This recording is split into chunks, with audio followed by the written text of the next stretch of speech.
The sun hung high over Seattle, Washington, casting a golden glow across the tree-lined streets of Capitol Hill. It was a Saturday afternoon in the summer of 2025, and the upscale sweet cream parlor buzzed with the hum of conversation, the clink of spoons against glass dishes, and the faint whir of an espresso machine. Families, couples, and friends filled the pastel-colored booths, their laughter mingling with the scent of waffle cones and freshly churned ice cream. At a corner table by the window, Alicia Thompson sat with her 7-year-old daughter, Maya, sharing a moment that should have been ordinary, a mother and daughter enjoying a treat on a warm summer day. Alicia, a 38-year-old pediatric surgeon, with a PhD from Johns Hopkins, wore a simple sundress, her dark skin glowing under the soft light filtering through the window. Her hair was pulled back in a neat bun, and her brown eyes sparkled as she listened to Maya's animated story about her latest art project. Maya, light-skinned with a cascade of curly hair and striking green eyes, was a bundle of energy, her chocolate ice cream smudged on her chin as she waved her spoon for emphasis. "And then, Mommy, I drew a dragon with 2 tails, and Ms. Harper said it was the most creative thing she'd ever seen." Maya's voice was bright, her hands gesturing wildly. Alicia laughed, wiping the ice cream from Maya's face with a napkin. "2 tails, huh? That's pretty epic, baby. Did you name this dragon yet?" "Not yet," Maya said, tilting her head. "I'm thinking Sparklefire, because it breathes sparkly fire." "Sparklefire," Alicia repeated, grinning. "That's perfect. You're gonna have to show me this masterpiece when we get home." Maya nodded enthusiastically, scooping another bite of ice cream. The moment was perfect, a snapshot of joy that Alicia cherished. As a surgeon, her days were long and grueling, filled with high-stakes decisions and the weight of saving lives. Moments like this, quiet, simple, filled with her daughter's laughter, were what kept her grounded. She reached across the table, squeezing Maya's hand, and felt a surge of love so fierce it almost hurt. But the peace shattered in an instant. "Ma'am, please step away from the child." The words cut through the cafe like a gunshot, sharp and jarring. Alicia froze, her vanilla cone dripping onto the napkin in her hand. Maya's spoon clattered against her dish, her green eyes widening in confusion. 2 police officers stood before their table, their uniforms stark against the pastel decor. The taller one, a seasoned officer with graying hair and a stern expression, had his hand on his notepad, his eyes fixed on Alicia. The younger officer, barely out of his 20s, shifted uncomfortably, his gaze flickering between Alicia and the floor. "I'm sorry." "What?" Alicia asked, her voice calm, but laced with disbelief. She set her cone down, her hand instinctively tightening around Maya's. "We received a report of a possible child abduction," the older officer said, his tone clipped. "We need to verify your relationship to the girl." The cafe went silent. The chatter of customers, the clinking of spoons, the hum of the espresso machine, all of it stopped. Eyes turned toward their table, some curious, others judgmental. Phones emerged from pockets, their cameras glinting like tiny mirrors. In the corner, a white woman with sleek blonde hair and designer sunglasses lowered her phone, a faint smile curling her lips. "Mommy, what's happening?" Maya's voice trembled, her small hand clutching Alicia's tighter. Alicia's heart pounded, a familiar anger simmering beneath her composure. Not again. Not here. Not in front of her daughter. She took a deep breath, forcing her voice to remain steady. "This is my child," she said, meeting the older officer's gaze.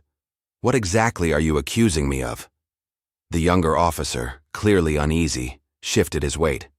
"Ma'am, we just need to follow protocol. Someone called and said..." "Said what?" Alicia's eyes flashed, her voice still controlled but sharp. "That a black woman couldn't possibly be the mother of a light-skinned child." The cafe seemed to hold its breath.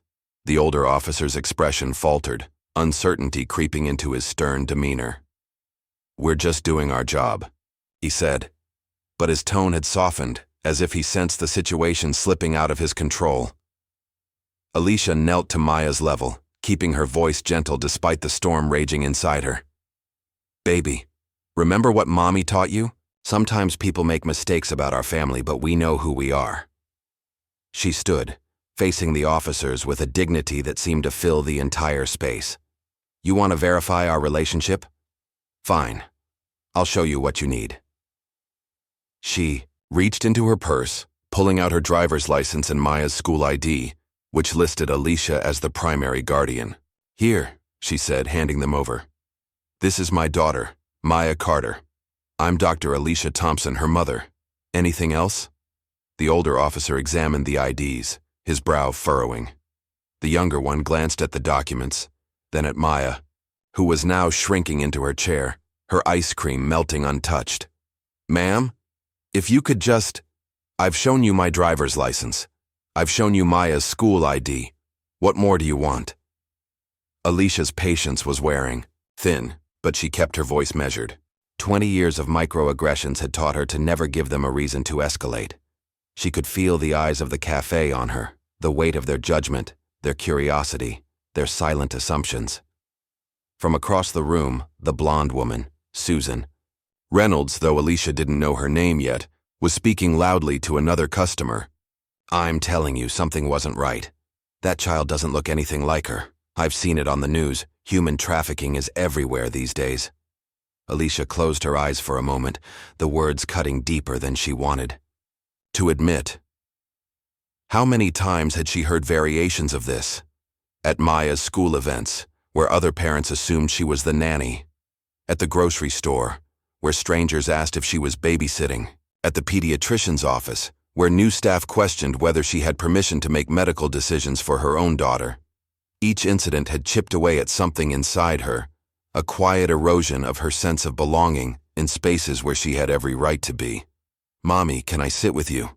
Can I?" Maya's small voice broke through her thoughts, fragile and scared. "Not yet, sweetie," Alicia said, forcing a smile. "The officers need to talk to Mommy first." Inside, she was breaking. Her daughter shouldn't have to see this. No child should. The older officer was speaking into his radio, requesting backup verification procedures for a suspected child abduction case. He explained it as if it were routine, as if that made it better. Alicia pulled out her phone and dialed, her fingers steady despite the tremor in her chest. It rang twice before a familiar voice answered. "Ethan Carter. Ethan, I need you to come to the sweet cream parlor. Now." Her voice was calm, but Ethan had been married to her for 8 years. He knew. "What's wrong?" His tone was sharp, alert. "Someone called the police. They think I kidnapped our daughter." The silence on the other end lasted exactly 3 seconds. "I'll be there in 10 minutes. Don't say another word without me there." Alicia looked at the officers. "My husband is coming. Ethan Carter. You can verify everything with him." The name meant something to the older officer. She could see it in his eyes. Recognition, a flicker of doubt. Ethan Carter, the tech CEO whose environmental startups had made headlines, whose name was on charity boards across Seattle. But that shouldn't matter. It shouldn't take a powerful white husband to prove that she belonged with her own child. As they waited, Alicia's mind wandered to the moments that had led to this one. Last month, at Maya's school pickup, the PTA president had smiled brightly and asked, "Oh, are you the new aide?" Despite seeing Alicia at every school event for 2 years. The time at the pediatrician when the receptionist insisted on calling Ethan to confirm authorization for Maya's routine checkup, even though Alicia's name was listed as the primary contact. The grocery store incident, where a security guard followed her and Maya through 3 aisles because someone thought it was suspicious that they didn't match. Each moment had been a small wound, a reminder that the world often saw her and Maya as a puzzle that didn't fit. Susan Reynolds was getting bolder now, her voice carrying across the cafe. "I'm just saying, in this day and age you can't be too careful. Child trafficking is a real problem. I was being a good citizen." A good citizen. The phrase made Alicia's stomach turn. She turned to face Susan directly, her voice steady, but laced with steel. "Ma'am, what exactly made you think I had abducted this child?" Susan's cheeks flushed, her sunglasses slipping down her nose. "Well, you don't really look like..." "Like what? Like her mother?" Alicia's words were calm, but they landed like a challenge. The cafe was watching. Now, some customers shifting uncomfortably, others still recording, waiting to see how this would play out. Susan opened her mouth, then closed it. She gathered her purse and headed for the door, muttering, "This is why I don't come to this neighborhood anymore." Maya tugged at Alicia's sleeve. "Mommy, why is that lady mad at us? How do you explain racism to a 7-year-old?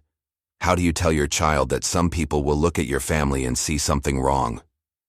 Alicia knelt again, her voice soft.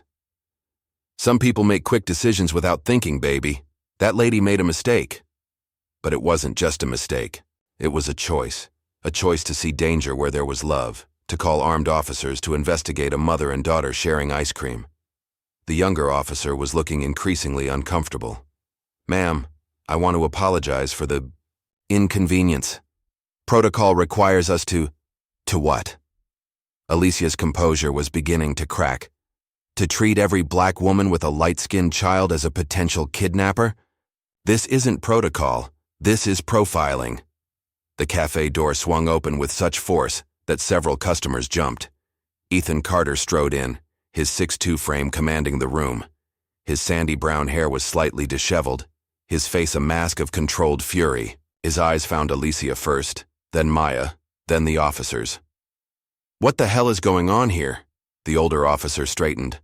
"Mr. Carter, we received a call about a possible—" "I know what you received a call about," Ethan cut in, his voice like a blade. "What I want to know is why my wife and daughter are being treated like criminals for eating ice cream." He moved to stand next to Alicia, his hand finding hers immediately. The gesture was protective, intimate, unmistakable. This wasn't a stranger or a caregiver. This was a husband defending his family. "Daddy!" Maya broke free from her chair and ran to Ethan, who scooped her up, holding her tight. "Hey, princess, are you okay?" he asked, his voice softening. "The police came, and they won't let me sit with Mommy," Maya said, her voice small and confused. Ethan's jaw tightened. He looked at the officers. "You separated a 7-year-old from her mother based on what exactly?" "Sir, we received a report," the older officer said, gesturing toward Susan's now empty table. "A concerned citizen reported suspicious activity." "Suspicious activity," Ethan repeated, letting the words hang in the air. "My wife, Dr. Alicia Thompson, taking our daughter out for ice cream. That's your suspicious activity." The younger officer looked like he wanted to disappear. The older one tried to salvage the situation.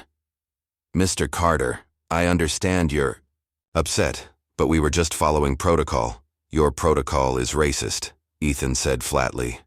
"And you're going to regret this." The sweet cream parlor had transformed into a chaotic tableau within 20 minutes of Ethan's arrival.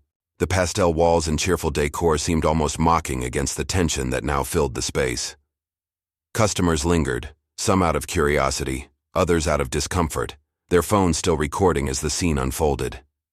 The older officer, whose name tag read Sergeant Daniels, was speaking rapidly into his radio, his face flushed with the realization that this incident was spiraling beyond a routine call. The younger officer, Officer Patel, stood off to the side, his eyes darting nervously between Alicia, Ethan, and the growing crowd outside the cafe's windows. Alicia sat at the corner table with Maya, shielding her daughter from the chaos. Maya clutched a coloring book Ethan had grabbed from his car, her small hands gripping a crayon as she tried to focus on a picture of a unicorn. Alicia's heart ached at the sight. Her daughter, usually so vibrant, now subdued, her green eyes flicking toward the officers every few seconds. "It's okay, baby," Alicia whispered, stroking Maya's hair. "We're going to be fine." Ethan stood nearby, his phone pressed to his ear, his voice low but intense. "Yes, I need you here now, Rachel. Bring the files, and call the chief's office. This is unacceptable." Rachel, his lawyer, was a sharp-witted civil rights attorney who had handled high-profile cases across the Pacific Northwest. Ethan's tech empire gave him access to resources most didn't have, but Alicia hated that it had come to this, that her legitimacy as Maya's mother required his influence to be taken seriously.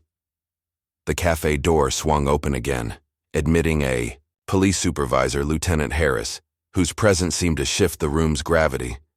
He was a middle-aged man with a weathered face and a demeanor that suggested he'd seen too many situations like this go wrong. Behind him, two local news crews had arrived, their cameras and microphones already pointed toward the table where Alicia and Maya sat. Ethan had tried to keep the media out, but a customer's video, capturing the officer's initial confrontation and Susan's loud justification, had already hit social media, racking up thousands of views in minutes. "Dr. Thompson," Lieutenant Eog Harris said, his tone far more respectful than Sergeant Daniels had been. "I'm here to address this situation. I apologize for any distress caused to you and your daughter." Alicia looked up, her expression unyielding. "This wasn't a misunderstanding, Lieutenant. This was racial profiling, plain and simple." She reached into her purse, pulling out a folder she always carried, a habit born from years of similar incidents. "You want proof that I'm her mother? Here's her birth certificate. Here's our family photo from last Christmas. Here's her pediatric records with my name listed as her biological mother. Here's the IVF documentation from when we conceived her." Lieutenant Harris took the folder, his face reddening as he flipped through the documents. The IVF records were particularly damning. Pages detailing years of fertility treatments, Ethan's family history of genetic conditions that made natural conception difficult, and the meticulous medical process that had led to Maya's birth. Alicia's voice grew stronger, each word deliberate. "This is our daughter, biologically, legally, and in every way that matters. I carried her for 9 months. I was in labor for 14 hours. I've been her mother every single day of her life. And you let a stranger's racist assumptions justify treating me like a criminal." Ethan stepped closer, his hand resting on Alicia's shoulder. "This isn't just about us," he said, addressing the supervisor but loud enough for the news cameras to catch. "This is about every family that doesn't fit someone's narrow idea of what a family should look like. You need to do better." "Lieutenant." Harris nodded, clearly uncomfortable. "We're looking into the call that initiated this response. The caller has rights, but—" "The caller," Ethan interrupted, his voice cutting through the room, "falsely accused my wife of a felony based on race. That's not exercising rights. That's harassment."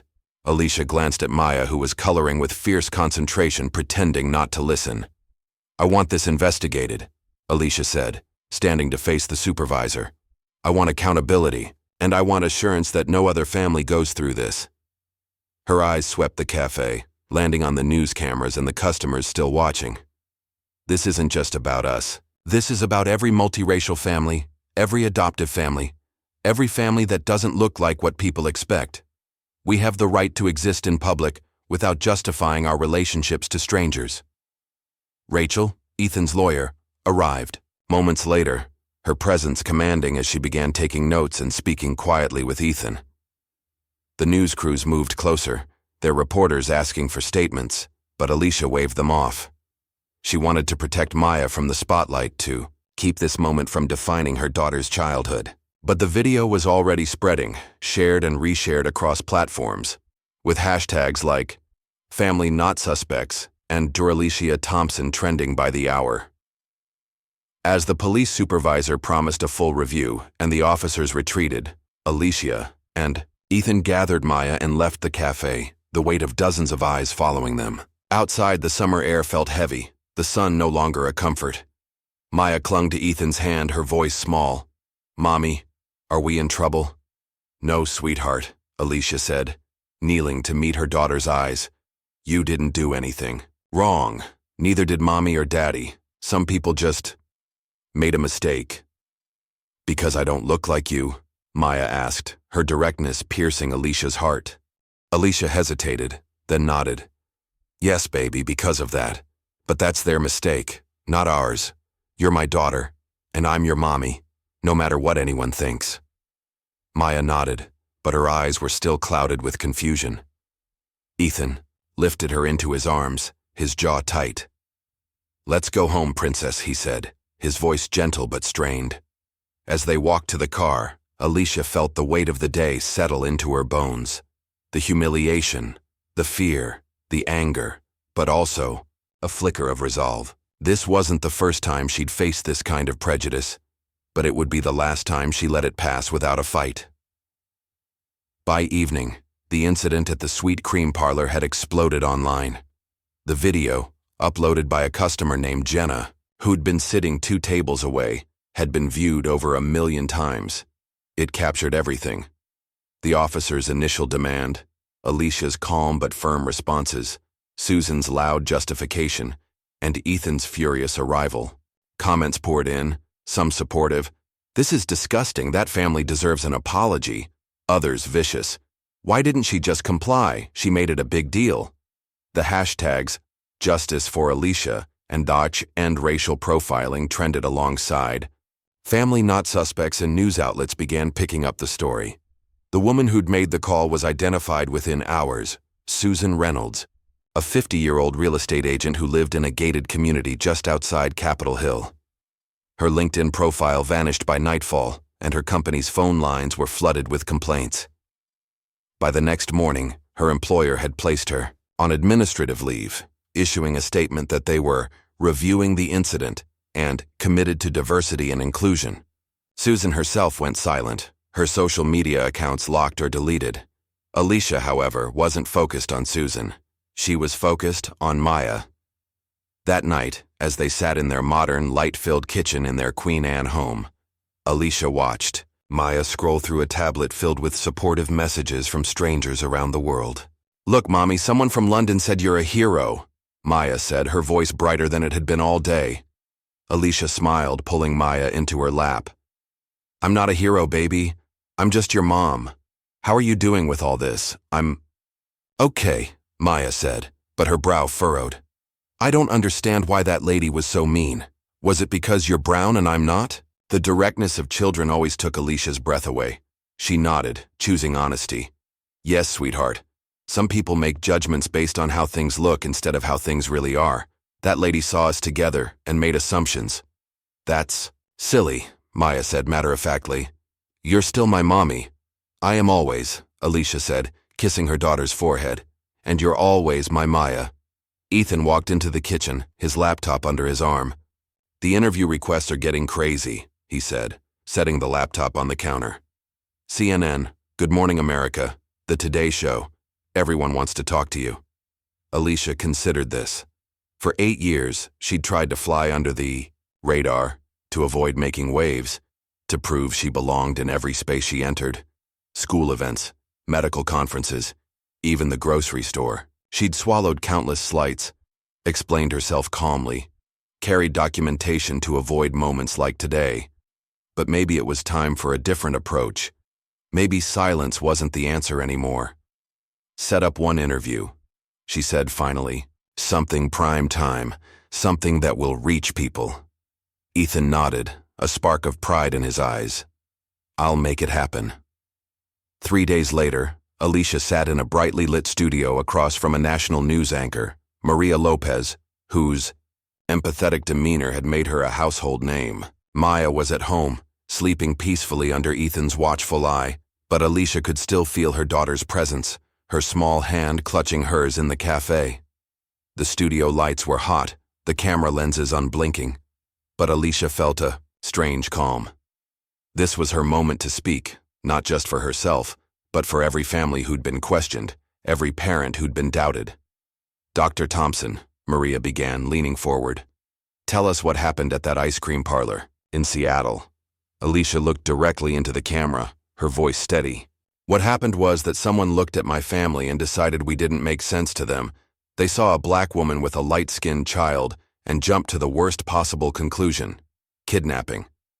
They called armed police officers to investigate a mother and daughter sharing ice cream."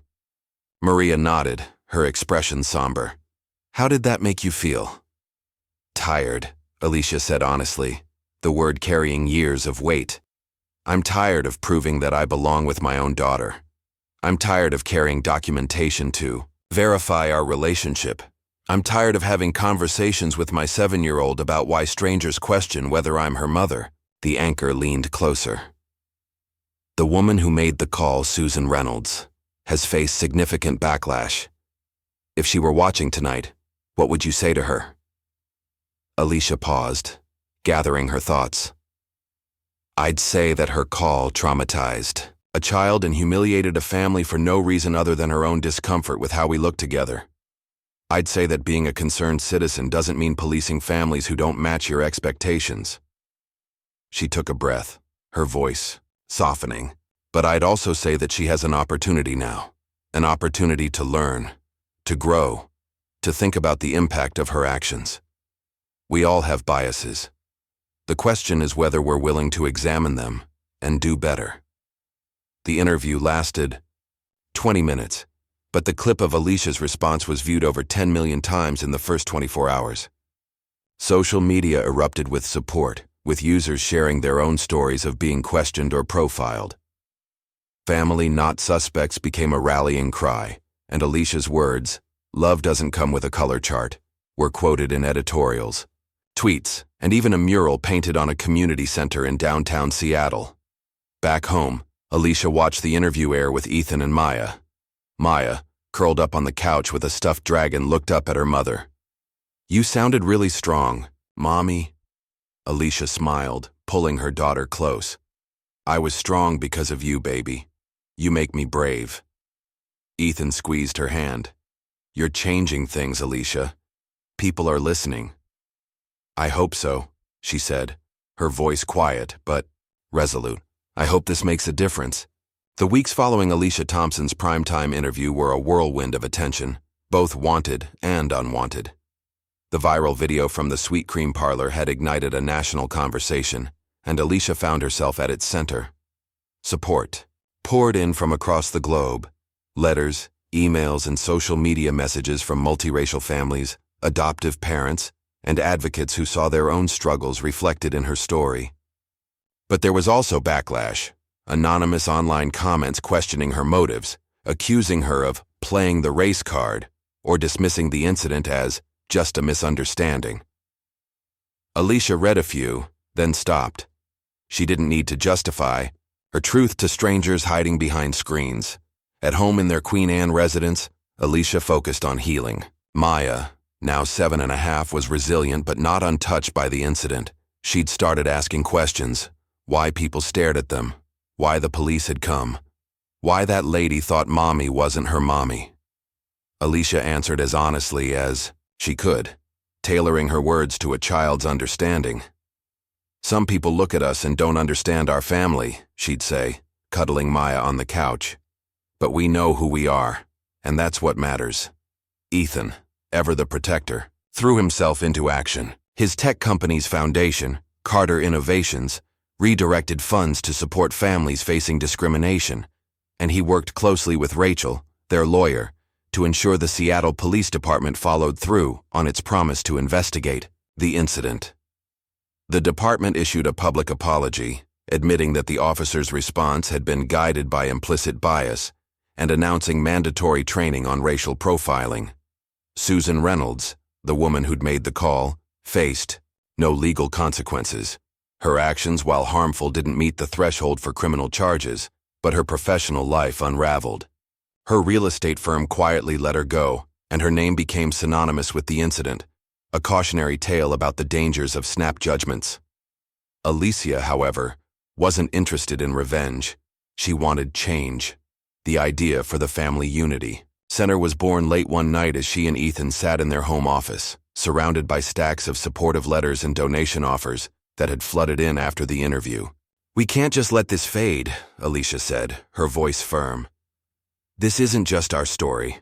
It's every family who's been questioned, every kid who's felt confused, every parent who's had to prove they belong." Ethan nodded, his eyes scanning a spreadsheet of potential funding sources. "We can make something real out of this, something that lasts, a place for families like ours, for training, for advocacy." And so, the Family Unity Center took shape. Funded by Carter Innovations and the donations that continued to pour in, the center was envisioned as a hub for multiracial, adoptive, and blended families. It would offer counseling, legal support, and community programs, as well as training for educators, healthcare providers, and law enforcement on recognizing and combating bias. Alicia took a leave of absence from her surgical practice to oversee the project, pouring her expertise as a pediatric surgeon, and her PhD in child psychology into designing programs that prioritized children's emotional well-being. 6 months later, on a crisp February morning in 2026, the Family Unity Center opened its doors in a renovated building in Seattle's Central District. The event was a celebration, attended by community leaders, activists, and families from across the state. The building's exterior was painted with a mural of interlocking hands in every shade, inspired by Maya's dragon drawings and the hashtag, "Your family not suspects." Inside, the center buzzed with energy, classrooms for workshops, a library of resources, and a cozy playroom where children could feel safe while their parents accessed support. Alicia stood at the podium, her heart pounding as she looked out at the crowd. Ethan stood to her right, his hand resting lightly on her back, and Maya, now 8, stood to her left, clutching a pair of oversized scissors almost as tall as she was. The crowd included social workers, teachers, police officers, and families, some multiracial like theirs, others adoptive or fostered, all united by a shared desire for belonging. "Families come in all combinations," Alicia began, her voice clear and steady. "Same race, different races, biological, adopted, fostered, blended. What makes a family isn't how we look together, it's how we love together. This center is for every parent who's been questioned, every child who's been confused, every family that's been told they don't match. You belong here. You are enough." The crowd erupted in applause, and Maya, grinning for the cameras, cut the ribbon with a dramatic flourish. The oversized scissors wobbled and Ethan steadied her, laughing as flashes went off. Alicia felt tears prick her eyes, not of sadness, but of pride. This was what the pain of that day in the ice cream parlor had built, a place of healing, a beacon of change. Later, as families toured the center, Maya tugged at Alicia's sleeve. "Mommy, did we make this because of the ice cream place?" Alicia knelt, smiling. "Partly, sweetheart. That day showed us how much work there is to do. But it also showed us how strong we are. This place is for kids like you, so they know they're never alone." Maya nodded, her green eyes serious. "I like that. Can I help with the playroom?" "You bet," Alicia said, kissing her forehead. "You're our official dragon drawing consultant." The Family Unity Center became a cornerstone of Seattle's community, its programs expanding to include virtual workshops for families across the country. Alicia returned to her surgical practice part-time, balancing her work at the hospital with her role as the center's director. She trained facilitators, spoke at conferences, and wrote articles on the psychological impact of discrimination on children. Her third book, Family in Color, Redefining Belonging, began to take shape, its pages filled with stories of resilience and the unshakable bonds of family. The incident at the sweet cream parlor faded from the headlines, but its impact lingered. The viral video was used in training sessions for law enforcement and educators, a stark reminder of how bias could escalate a simple moment into a crisis. Alicia and Ethan received invitations to speak at universities, community centers, and even police academies, where Alicia's calm but unflinching account of the incident challenged listeners to examine their own assumptions. Maya, meanwhile, grew into her role as a quiet advocate. At school, she started a family art club, where kids drew pictures of their families, no matter what they looked like. "It's so everyone knows families can be different," she explained to Alicia one evening, showing her a drawing of their own family, Ethan, Alicia, and Maya, with Sparklefire the dragon soaring above them. "You're pretty wise for 8 years old," Alicia said, ruffling her daughter's curls. "I get it from my mom," Maya replied with a sleepy smile. 3 years later, in the spring of 2028, Alicia stood on a stage in Washington, D.C., accepting the National Civil Rights Award from the American Civil Liberties Union. The auditorium was filled with advocates, policymakers, and families, their faces reflecting every shade and story of America. Ethan and Maya sat in the front row, Ethan's eyes shining with pride, Maya clutching a program with Alicia's name on it. The award recognized Alicia's work with the Family Unity Center and her broader advocacy for families facing discrimination. Her speech, broadcast live to millions, was a culmination of everything she'd learned since that day in the ice cream parlor. 3 years ago, she began, her voice steady but filled with emotion. Someone tried to separate me from my daughter based on how we looked together. They saw a black woman with a light-skinned child and decided we didn't belong. What they didn't realize was that love doesn't come with a color chart. Family doesn't require matching pigment. And belonging. Belonging is something you carry inside yourself, not something others grant you permission to feel. The audience leaned forward, hanging on her words. To every parent who's been questioned, every child who's been confused, every family that's been told you don't match, you belong. You are enough. You are family. And no one gets to decide that, but you. The standing ovation lasted 5 minutes, the sound swelling until it felt like the room itself was vibrating. Alicia looked out at the crowd, her heart full. She saw families like hers, mothers and fathers of every race, children with stories as unique as Maya's, all united by the simple truth that love defines family. That night, as Alicia tucked 10-year-old Maya into bed in their DC hotel room, Maya looked up at her. "Mommy, do you ever think about that day at the ice cream place?" "Sometimes," Alicia admitted, smoothing the blanket over her daughter. "It was a hard day, but it led to a lot of good." "I'm glad it happened," Maya said, surprising her. "Really? Why?" "Because now other kids like me know they're not alone, and their mommies know they're not alone either." Alicia's throat tightened. "You're right, baby. You're so right." As she turned off the light, Alicia thought about that terrifying day 3 years ago, the humiliation, the fear, the anger, but also the strength she'd found, the voice she'd discovered, the change she'd helped create. The world had tried to judge a mother by her skin color and found her lacking, but the truth had made history. The Family Unity Center continued to grow, opening satellite locations in Portland and San Francisco, with plans for a national network. Alicia's book, Family in Color, became a bestseller, its pages quoted in classrooms and community centers. She and Ethan became mentors to other families, sharing their story to inspire resilience and action. Maya, now a confident 11-year-old, spoke at a youth conference about the power of art to celebrate differences, her dragon drawings a symbol of her family's strength. Sometimes, late at night, Alicia would sit in her home office, rereading the letters from families who'd found solace at the center. One, from a single mother in Chicago, read, "I was questioned at my son's school because we don't look alike. Your story gave me the courage to speak up. Thank you for showing us we're not alone."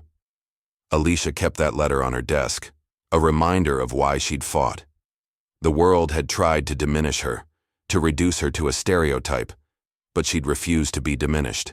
She'd stood up, not just for herself and Maya, but for every family that came after them. As she closed her laptop one evening, Ethan wrapped his arms around her from behind. "How's the writing going?" he asked, reading over her shoulder. "Good," she said, leaning into him. "Different, important." He kissed her temple. "I love it. I love our life." "All of it," Alicia replied. "Even the hard parts. Sometimes the most important battles are fought not with fists or weapons, but with dignity, grace, and the unshakable knowledge of who you are. Sometimes, the greatest victories come from refusing to let others' inability to see your worth define you. And sometimes, standing up for your right to exist changes the world for everyone who comes after you." Alicia Thompson had stood up, and the world was listening.